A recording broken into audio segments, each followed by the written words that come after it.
My father always believed money was the only true measure of a person's worth. On the day I decided to leave home, he made certain to illustrate how little he thought I was worth. Clearly, with a cruel smirk, he threw a crisp $99 bill at my feet. "Here's $99, he sneered bitterly. "That's all a failure like you deserves." At 25, fresh out of college with a brand new engineering degree, my parents hadn't even bothered to attend my graduation ceremony. Standing in the enormous, cold expanse of our lavish living room with nothing but a single suitcase containing all my possessions, I watched quietly as the bill floated down to the marble floor, drifting like autumn leaves. Surrounding me was the immense wealth of the Miller family: gleaming crystal chandeliers, finely polished antique furniture, priceless paintings, everything proudly boasting our old money lineage. Our family had always been investment bankers. Generations had walked the prestigious halls of Miller and Sons Investment Group. It was expected, a predetermined path every Miller son obediently followed, until I broke the tradition. Engineering. My father spat with disgust when I first declared my major. Engineers are nothing more than glorified mechanics. No son of mine will waste his life tinkering with machinery. Yet I saw clearly what he and the rest of the family failed to notice. While they meticulously counted their millions from traditional investments, I envisioned a different future, one built on technology, innovation, and limitless possibilities. The next great fortunes wouldn't be made in extravagant wood-paneled offices. They would spring from humble garages and labs, created by minds daring enough to combine creativity with opportunity. My mother stood quietly near the grand staircase, sipping a martini despite it barely being noon. "Charles, darling," she implored gently, "there's still time to fix this. Come back to the firm. Your father can smooth everything over with the board." I stared deeply at her, perhaps truly seeing her for the first time. Her carefully practiced smile had never quite touched her eyes. Throughout my childhood, I watched her value herself solely by the size and brilliance of her diamond rings, each one progressively larger, desperately trying to fill a void that seemed endless. "No, Mother," I said firmly. "I'm tired of being someone you both wish I was." My father's face darkened instantly, turning the fierce shade of red I had feared since childhood. "Then get out," he barked, voice filled with fury and disappointment. "You're no longer a Miller. You're walking away from your trust fund, your connections, your legacy, all for some foolish fantasy." Calmly, I knelt and picked up the $99 bill. It felt deliberately fresh and untouched, as if my father had specially instructed his assistant to withdraw a crisp note for this very act of cruelty. "Keep your trust fund," I said, placing the money carefully into my wallet. "I'll build something on my own." My father laughed bitterly, his voice echoing coldly against the high ceilings. "You build something? You can hardly dress yourself," he mocked, gesturing disdainfully at my simple button-down shirt and plain slacks, sharply contrasting his impeccable custom-tailored suit. "Without the Miller name, you're nothing." His harsh words echoed through my thoughts in the years that followed, driving me through countless sleepless nights and pushing me through every seemingly impossible challenge I faced. But at that moment, I simply smiled and quietly promised, "Just watch me." I stepped out of the mansion's grand doors, carrying nothing but $99, a single suitcase, and the engineering degree my family considered worthless. Behind me, the iron gates of my childhood home slammed shut dramatically, marking an end and a beginning. Standing there, reality set in. I had no car, no apartment, and only that small amount of cash. Yet, I possessed something my family failed to recognize: a clear vision of the future and the determination to make it real. Walking to the bus station, I bought a $65 ticket bound for Austin, Texas, and spent another $5 on a modest burger and fries. Sitting in a small, greasy diner, watching people and buses come and go, I took out my notebook and wrote 4 promises to myself. I would never rely on the Miller name. I would build something that mattered. And above all, I would change the world. Just like that, I had an income and a place to sleep, even if my bed was just a pile of coffee bean sacks in a storeroom crowded with paper cups and boxes. During the day, I worked tirelessly at the cafe, serving customers and brewing coffee. At night, I pored over my sketches, perfecting designs for a groundbreaking energy storage solution, using the cafe's Wi-Fi to explore patents and stay updated on the latest technological advancements. Olivia, one of my coworkers, would occasionally bring me leftover pastries after her shift. Curious, she often glanced at my complicated diagrams and asked insightful questions that genuinely improved my understanding. One evening, as she studied my sketches, she asked, "So basically, you're just making a better battery?" "Not exactly," I explained patiently, showing her the intricate designs. "Regular batteries waste a lot of energy during storage and transfer. I'm designing something new, using a molecular structure that can store energy at nearly 99% efficiency." Her eyes widened. "Why isn't anyone else doing this already?" "Because it's considered theoretically impossible," I answered with a confident smile. "But I think I found a way." After 5 months of working at the cafe, I'd saved enough money to rent a tiny room in a shared house, living alongside 5 other tech enthusiasts. It wasn't much, but it offered me a desk, a quiet spot where I could focus deeply. To supplement my income, I started freelance consulting, helping local startups solve challenging engineering problems. That's how I met Edward Evans. After successfully solving a crucial power management issue for his startup, he expressed his gratitude. "Your solution saved us months of work. What else are you working on?" I hesitated briefly, then decided to trust him, sharing my ambitious energy storage designs. Edward studied my technical notes carefully, silent and thoughtful.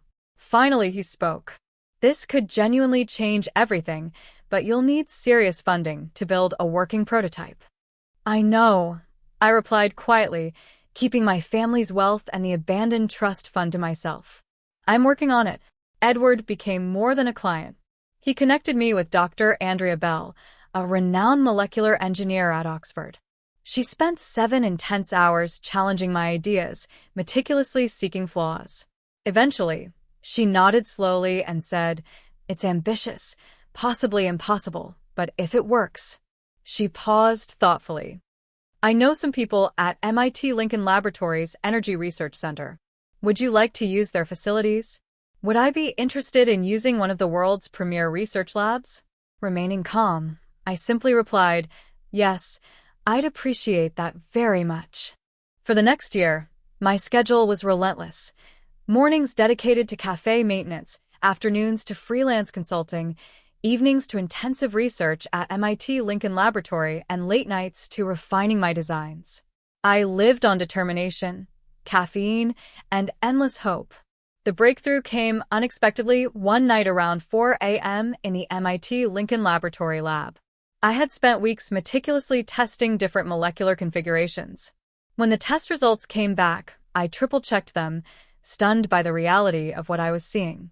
The prototype achieved 98.7% efficiency in energy storage, almost perfect and previously deemed impossible. Dr. Bell verified the results personally. "This isn't just a breakthrough," she said, amazed.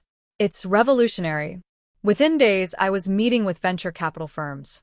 Edward helped me craft my pitch, while Olivia tirelessly helped me prepare by challenging me with tough questions. The first 3 investors praised my idea, but considered it too risky.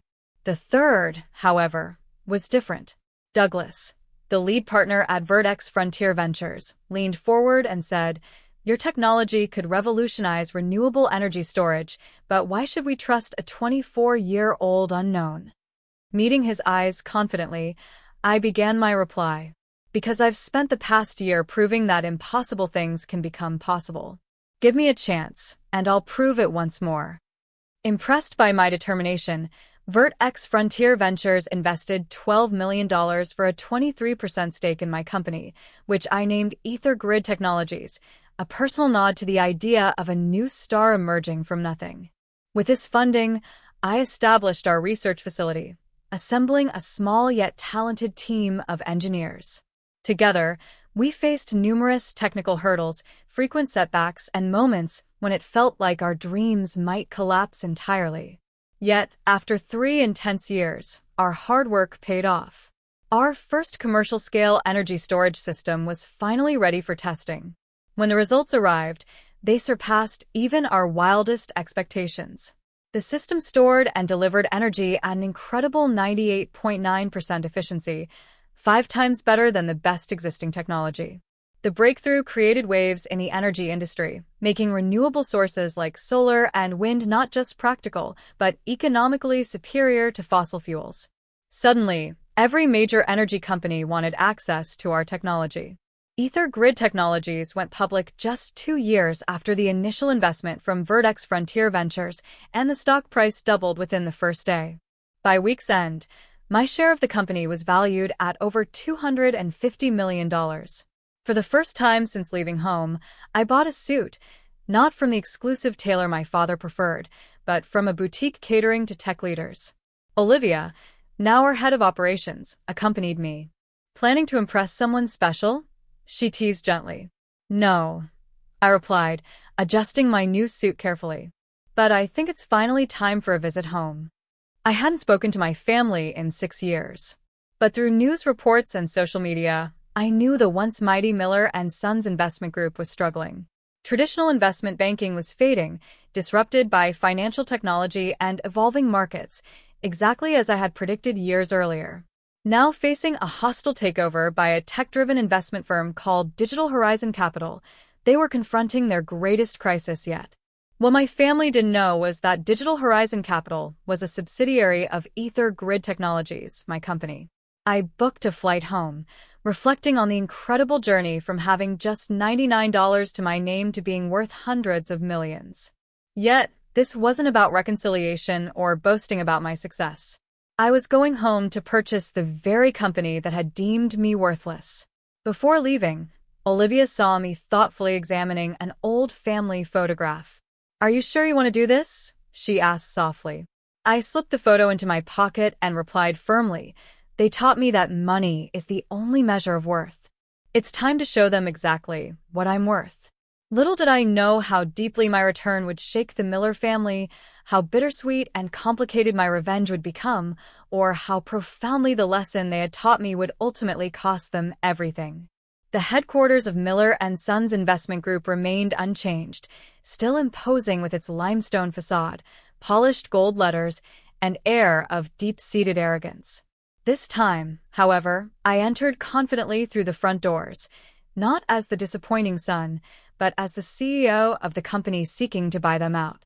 "Mr. Carter, here to see the board," I calmly informed the receptionist, using the name I'd adopted after leaving home. She directed me to the top floor, completely unaware that the prodigal son had returned. Entering the boardroom felt surreal. It was exactly as I remembered. The dark wood panels, oil paintings of past company leaders, and the family crest proudly displayed above the fireplace. As a child, I'd hidden beneath that very table, quietly listening to my father conduct ruthless business deals. Today, I wasn't hiding. I was standing confidently in front of them, ready to reclaim my worth. I sat quietly at the head of the long, polished boardroom table, waiting. One by one, the board members entered, followed by company executives and, finally, my father. Time had not been kind to him. He looked older than 4 years should allow, the weight of failing fortunes and relentless pressure clearly showing in his posture and expression. His once commanding presence was dimmed, his confidence shaken. He didn't recognize me at first. His eyes passed over me without pause as he took his seat. "Gentlemen," I began, maintaining a professional tone, "I'm here on behalf of Digital Horizon Capital regarding our offer to acquire Miller and Sons. We're not interested in being bought out by some tech upstart," my father snapped, still not truly seeing me. "Miller and Sons has stood for 120 years. And it'll collapse within 5 more if it doesn't evolve," I replied, letting my natural voice emerge. "Isn't that right, father?" A heavy silence fell over the room. My father turned toward me, his face losing all color as recognition dawned. "Charles," he breathed. "Hello, father. Miss me?" Mr. Johnson, an elderly board member who had known me since I was a child, blinked in disbelief. "Little Charles Miller?" "Actually," I corrected gently, "it's Charles Carter now, And I'm not here as your son. I'm here to discuss the future of this company. My father's expression turned from shock to fury. This is some kind of trick. You're working for Digital Horizon.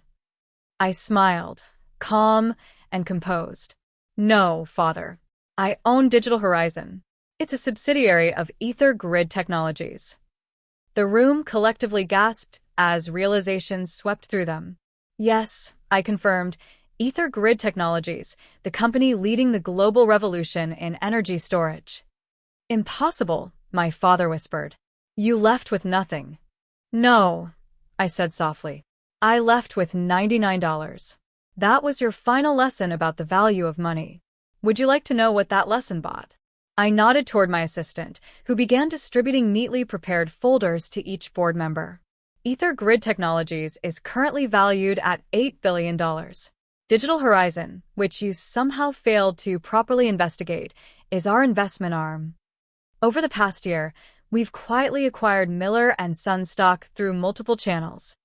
I opened my folder and looked around the table. As of this morning, we own 47% of your shares. We also hold the majority of your corporate debt, and given your recent financial difficulties, that debt is considerable. My father looked as though the air had been sucked from his lungs. The son he had written off as a failure had returned to claim control of everything he once held dear. The offer is simple, I continued. Miller & Sons will be absorbed into Digital Horizon. The family name will be retired. The board will be dissolved. I looked directly at my father. And you will step down, effective immediately. You can't do this, he stammered. The family legacy is already dying, I interrupted. Your strategies are outdated. Your systems are obsolete, and your pride has blinded you. I tried to warn you 4 years ago, but you were too stubborn to listen. Mr. Johnson cleared his throat. Charles, surely we can find another way. You're still a Miller. No, I said firmly. You all made it clear the day I walked out. I stopped being a Miller when I chose to build the future instead of clinging to the past. I'm not here to make peace. I'm here to finish what I started. I stood, adjusting the finely tailored suit that now cost more than that first $99 multiplied 1,000 times over. You have 48 hours to accept the offer. Refuse, and Digital Horizon will call in every outstanding loan. Miller & Sons will not survive the week. My father finally found his voice again. You destroy your own family's company, everything we built? No, I replied. You destroyed it when you refused to change. I'm offering a chance to save what remains, jobs, clients, and, yes, the legacy.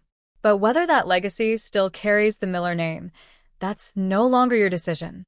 I walked toward the door, then paused and turned back one last time.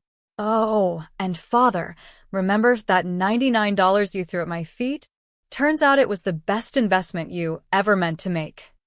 When you said money was the only measure of a man's worth, I said, my voice steady and cold, then, by your standards, what am I worth now? The next 48 hours flew by in a whirlwind of legal meetings and media coverage. News of Ether Grid Technologies acquiring Miller & Sons sent shockwaves through the financial world. Stock prices wavered. Rumors flew. And my father did everything he could to stop it. He called in old favors and tried to rally support, but I had already planned for every move. Every path of escape was blocked. Every potential savior was already quietly on our side. In the same boardroom where he once tossed $99 at my feet, the papers were signed. My father's empire was now mine. As the final signatures were completed, he approached me. He looked older than ever, defeated, yes, but behind his tired eyes was something I hadn't expected. Maybe respect. Maybe just acceptance. You planned this, he said quietly. All of it. No, father, I replied. You did. The day you decided my dreams weren't worth respecting. I just built something better than you could ever imagine. He hesitated.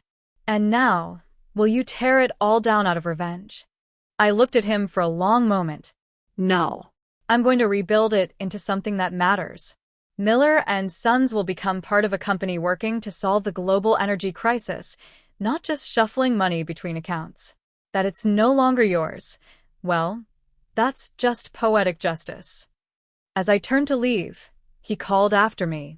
Charles, that $1.99? I smiled. Best investment I ever made. It showed me exactly who I didn't want to become. The transition took 5 months.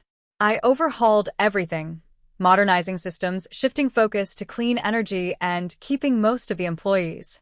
They weren't the enemy. My father retired quietly to our old estate, his pride bruised, but his wealth preserved. I made sure he had enough to live comfortably. My mother reached out a few times, but I never responded. Some bridges aren't meant to be rebuilt. A year later, standing in my office at Ether Grid Technologies overlooking Austin, Texas, Olivia brought in a small package from my father. Inside were the same crisp $99 bill he'd once thrown at me, along with a note. "You are worth more than I knew." I took that bill back to the cafe where everything began. The same barista who once offered me shelter now worked as a senior executive at Ether Grid. But the coffee was still the best in Austin, Texas. I left the $99 as a tip. Some might say what I did was revenge, but it wasn't. I didn't take over my father's company to get even. I did it because sometimes, to fix something broken, you have to tear it down and rebuild it stronger. They say money can't buy happiness, but that $99 taught me something more important. True worth isn't measured by wealth or legacy. It's measured by what you build with what little you have. And I built an empire, not because of my family name, but despite it. That $99 didn't just start my journey. It gave me the freedom to become who I was meant to be. And the millions I earned later? They were just proof that I'd been right all along.